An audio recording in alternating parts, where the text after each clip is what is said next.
Hey everybody, welcome back to another Jackson Jet Setting cruise review. Today I'm reviewing my 4-night voyage aboard the Carnival Firenze, sailing out of Long Beach on Mexico itineraries. It's one of the newer ships to Carnival's fleet, even though it did come from Carnival's sister brand Costa in 2024. And if you're not aware, this is Carnival cruising Italian style because Costa is an Italian brand, and so they wanted to take these ships over to Carnival where they can better perform, I think, and it's a very different experience than your normal Carnival ship. So I was really excited to step on board. There's lots of differences here, so let's get to the review. But before we do, if you love cruise content, if you love setting sail, and want all the best tips and tricks, you can subscribe to the channel and like this video. It really helps us out. Now, usually my advice for everyone on the channel is to fly in the night before a cruise. I chanced it on this trip because I'm only an hour flight away from the LA area. Good weather that day, so no delays. It was an easy flight into Burbank, which was the cheapest flight from Phoenix on that day. Normally, I would recommend flying into either LAX or Long Beach Airport. Those are going to be your two closest airports, and LAX is going to have the most connections to the rest of the country. Wanted to see how I could get to the port via public transportation, so I actually connected to an Amtrak train, which has a very convenient station at Burbank Airport, into downtown Los Angeles, and then took the Blue Line all the way down to Long Beach. It definitely takes a while, but I had time to burn, and it only cost me about $11 out of pocket.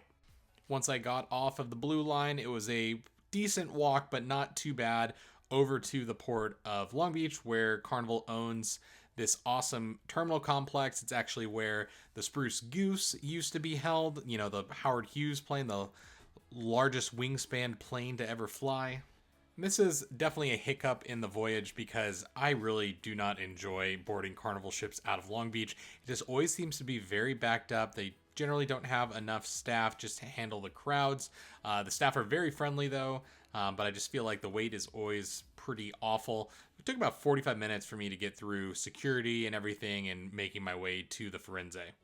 Now, my first impressions when stepping on board the Firenze were, wow, this is a very different Carnival ship. Very different look and feel, a lot nicer of a theme compared to any of the other Carnival ships that you might have seen on the channel. Full disclosure, though, I have not been on the newest Excel class from Carnival quite yet. I'd like to do that this year or the next, but overall, just a really nice look to the ship, so I was really excited to be on board. So my first stop was lunch on board, and I was curious to see exactly what the restaurants were like on board because I know that Carnival kept a lot of the restaurants from the original Costa Firenze and then made some adjustments to bring a little bit of the Carnival brand and the restaurants that people know and love on board. So when I arrived to the Lido deck and found Guy's Burgers, I was very happy, but I was even happier to find that they had a special menu just for this Italian style ship.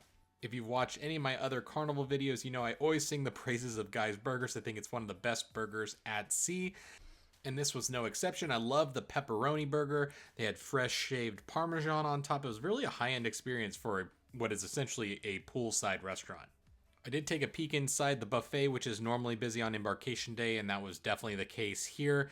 It was very busy throughout the cruise. I feel like they don't have a ton of room in this buffet on Firenze for how many people are on board, so just keep that in mind. If you're someone who really does love the marketplace on other ships, there's just not a ton of seating that I've found.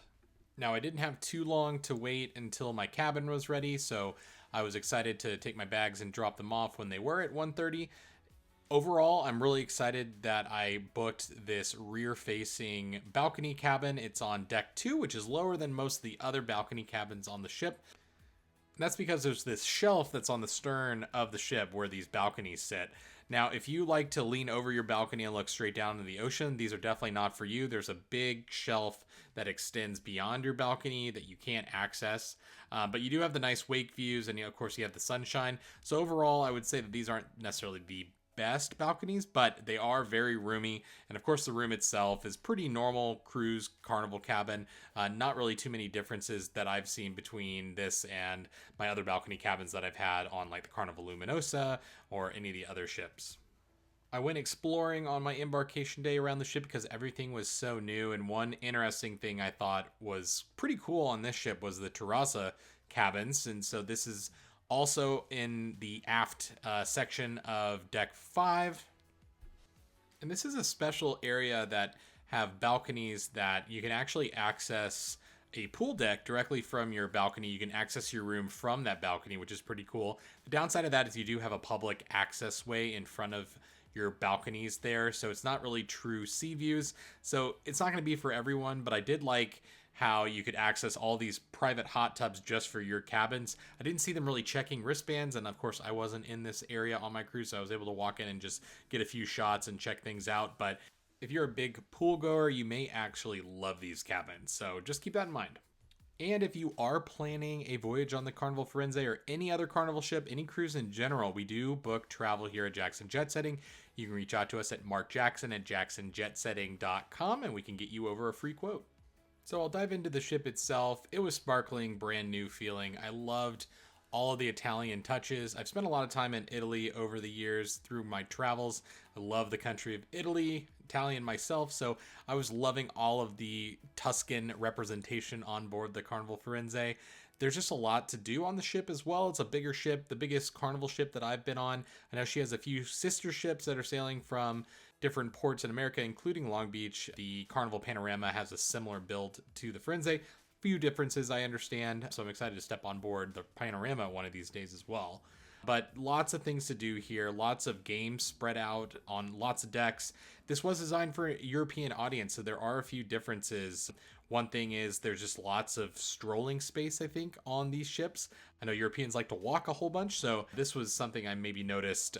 Maybe it's the same on Panorama, but that was just something I kind of recognized. I did like the sports court area as well as the play zone that had the obstacle course that you put on a harness and can walk on the very top decks of the ship and go through some obstacles. I know the kids love that and even adults too, so that was really a lot of fun. Finally, I'd like to talk about the itinerary. So this is a classic 4-night voyage out of Long Beach, California. So you're always going to make a stop in Ensenada if you're leaving from California. If you're on one of these shorter excursions, 5 days can get all the way down to Cabo, so that'll count as the Mexican stop. Every ship that's foreign flagged has to stop somewhere internationally, and Ensenada is the closest port. So we'll stop there. On this voyage, we also stopped in Catalina Island, which is a part of California. So that was our first stop. It's a really great island if you've never been. It is a tender port, so that can be kind of a hassle to get onto shore. I recommend going early. The city itself is not going to be quite open yet, but it's really fun to walk around the casino, which is not a real casino. It's actually left over from the big band era. Really worth the price of admission to go walk around and see what the 1920s looked like. Really, really, really amazing stuff in there. There's scuba diving. There's golf carts to rent. That's one really popular excursion, is to drive around the island because there's not many cars on the island itself. There's buffaloes that are existing from way back when, way back in the hills. So you can go check those out. There's a small golf course that I've played before. There's just a ton to do during the day. So we had all day there and then got back on board, enjoyed the ship a little bit more, and then headed off to Ensenada. Ensenada is a port that looks a little rough around the edges and is not everyone's favorite. I've really grown to love it. I love the ceviche in the city. I will never not go and get ceviche from the Guerrense Terra over there. One of the best, Anthony Bourdain's favorite ceviche possibly anywhere in the world, that he said. But on this day, I went and did a tequila and mezcal tasting out in the hills at one of the wineries. It was really surprisingly elegant. I really loved this winery itself. Very pretty. The vines were, pretty dead because it was the dead of winter, but really nice sunny day for us out in the hills there. Really a high-end tequila tasting. They did a great job, and then they took us into a speakeasy where we had a margarita and some chips and guac. So overall, a great use of time in port. Then strolled back after some shopping to the ship, and then we made our way back to California. There was one sea day on this voyage as well, which is always great. You can enjoy the ship a little bit. The casino is going to be open. Lots of activities on board. In terms of activities, there was pretty much the run-of-the-mill, which is a good thing, Carnival activities throughout the day. Lots and lots of fun things to do. I wish I could have seen more of the production shows, though it seemed like there were some technical issues going on, so they had to cancel those. Unfortunately, only saw the welcome show. But overall, really good entertainment staff on board and a great cruise director. Okay, that should do it for my review of the Carnival Firenze. I do recommend this ship for those sailing out of California. It is going to be one of the newest feeling ships out there. It's really, really beautiful. Lots of great pools, a good covered pool complex for those colder winter sailings. So I do recommend stepping on board. What are your thoughts? Let me know in the comments, and I'll see you on the next video.